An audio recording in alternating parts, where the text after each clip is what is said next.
जो रहे आपके साथ, होती है हमारी ऐसी ही बात। UP 100 news. लखनऊ में संवर्ण सांसदों विधायकों की निकाली गई सांकेतिक अर्थी। सड़क पर उतरे 300 से ज्यादा लोग, बोले हम संवैधानिक अछूत हैं। लखनऊ में संवर्ण मोर्चा संगठन से जुड़े ब्राह्मण और ठाकुर समुदाय के लोगों ने रविवार को यूजीसी के नए नियमों के खिलाफ जोरदार प्रदर्शन किया है। उन्होंने आर्थिक आधार पर आरक्षण लागू करने की मांग की है। प्रदर्शनकारी दोपहर करीब 12 बजे 300 से अधिक कार्यकर्ता एकत्रित हुए। यूजीसी रोल बैक के नारे लगाने लगे। प्रदर्शनकारियों के हाथ में संवैधानिक अछूत लिखी तख्तियां थी। उनकी मांग थी कि सरकार यूजीसी के नियमों को पूरी तरह खत्म करे। हालांकि फिलहाल सुप्रीम कोर्ट ने उन नियमों पर रोक लगा रखी है। विमेन पावर हेल्पलाइन 1090 चौराहे पर आधे घंटे तक प्रदर्शन करने के बाद वे बैकुंठ धाम शमशान घाट की ओर बढ़ने लगे। सड़क पर अचानक भीड़ उतरने से लंबा जाम लग गया। इस दौरान प्रदर्शनकारियों ने सवर्ण सांसदों और विधायकों की सांकेतिक शव यात्रा भी निकाली। मुर्दा है भाई मुर्दा है, नेता हमारा मुर्दा है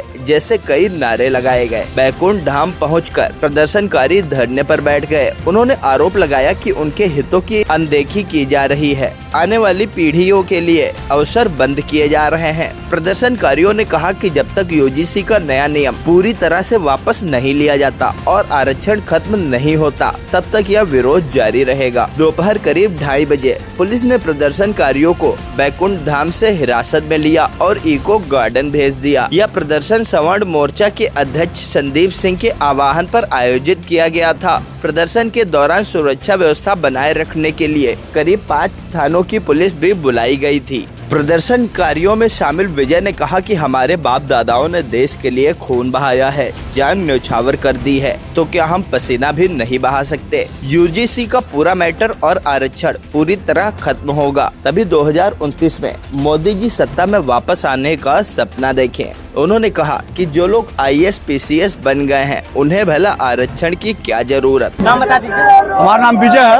विजय, आप लोग सड़क पर उतर कर भीषण गर्मी में पसीना क्यों बहा रहे हैं? हमारे बाप दादाओं ने तो देश को आजाद कराने के लिए पसीना बहा दिया, अपना जान न्यौछावर कर दिया, तो हम तो अभी पसीना बहा रहे हैं। क्यों? हम तो अपनी जान दे देंगे। यूजीसी, ये बताइए कि यूजीसी पहले हर गांव में गरीब तबके के लोग रहते थे, हर स्कूल में गरीब तबके के बच्चे पढ़ते थे।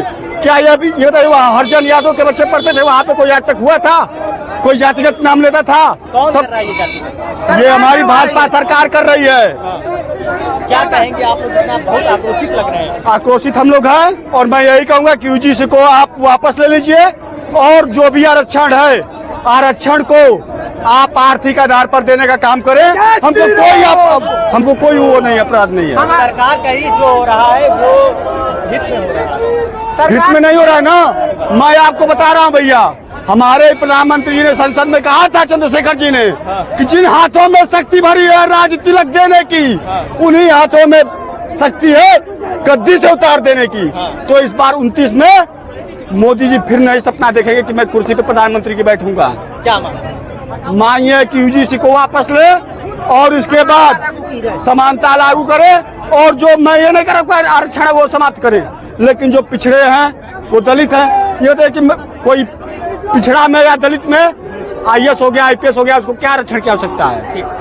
प्रदर्शन के दौरान विमेन पावर हेल्पलाइन चौराहे से बैकुंठ धाम, हजरतगंज और VIP गेस्ट हाउस की तरफ जाने वाली सड़कों पर लंबा जाम लगा रहा, जहां सरकारी गैर सरकारी हर तरह की गाड़ियां जाम में फंसी रही। प्रदर्शनकारी राहुल सिंह चौहान ने कहा कि हम लोग संवैधानिक अछूत हो गए हैं। यूजीसी 2026 के हिसाब से हमारा बच्चा कहीं खड़ा होने लायक नहीं रहेगा। कल ब्रजेश पाठक जी सवर्ण समाज के जिस नेता से मिले थे वह बिकाऊ है। आंदोलन दिल्ली में चल रहा है और मैनेज लखनऊ में किया जा रहा है। आंदोलन राजस्थान से शुरू होकर दिल्ली पहुंचा है। हर्ष दुबे जैसे लोगों की वजह से यह आंदोलन नहीं चल रहा। यूजीसी को किसी ने मांगा नहीं था, वह सत्ताधारी लोगों ने जानबूझकर नफरत की आग बोई है। क्या नाम है?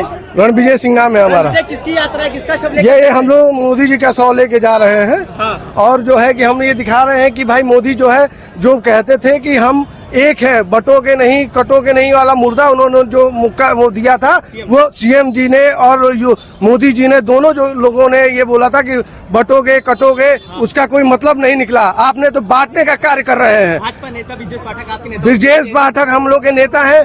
उनको ये पता होना चाहिए कि ब्राह्मण चेहरा देख करके उनको जो है वहाँ पे डिप्टी सीएम बनाया गया था, बल्कि सोनों के लिए लड़ाई लड़ने के लिए बोला गया था। ये नहीं कहा गया, हमने कभी आरक्षण का वो विरोध नहीं किया है। हम तो आरक्षण इसलिए हम तो आरक्षण कह रहे हैं कि आरक्षण मिले, लेकिन उनको मिले ना। बीजेपी को सपोर्ट करेंगे आगे क्या? नहीं, हम भाजपा को सपोर्ट नहीं करेंगे, हम उसकी सपोर्ट करेंगे जो वास्तविकता बात करेंगे, जो असली बात करेंगे उनकी हम सपोर्ट करेंगे, ना कि किसी और की सपोर्ट करेंगे। प्रदर्शनकारी लोग संवर्ण समाज के सांसदों, विधायकों व नेताओं की सांकेतिक अर्थी निकाली है। उनका कहना है कि समाज के हित में न बोलने वाला हर व्यक्ति मुर्दा है। शव यात्रा बैकुंठ धाम शमशान घाट तक जाएगी। प्रदर्शन में लोगों की संख्या लगातार बढ़ रही है। सूचना है कि प्रदर्शनकारियों को रोकने के लिए 1090 चौराहे से बैकुंठ धाम तक करीब 5 थानों की पुलिस भी लगाई गई है। प्रदर्शनकारियों ने लोहिया पथ पर बढ़ते ही बांस और सफेद कपड़े से बनी सांकेतिक अर्थी निकाल ली व इस दौरान वह नारेबाजी भी लगातार करते जा रहे थे। संगठन के अध्यक्ष संदीप सिंह ने कहा कि सत्ता में बैठे संवर्ण समाज के नेताओं से हम लगातार सवाल कर रहे हैं, यूजीसी का विरोध कर रहे हैं और यह विरोध आगे भी जारी रहेगा। यह काला कानून स्वीकार नहीं है। यह कानून भारतीय जनता पार्टी लेकर आई है, जिस पर फिलहाल कोर्ट ने रोक लगा रखी है। मगर सवाल यह खड़ा होता है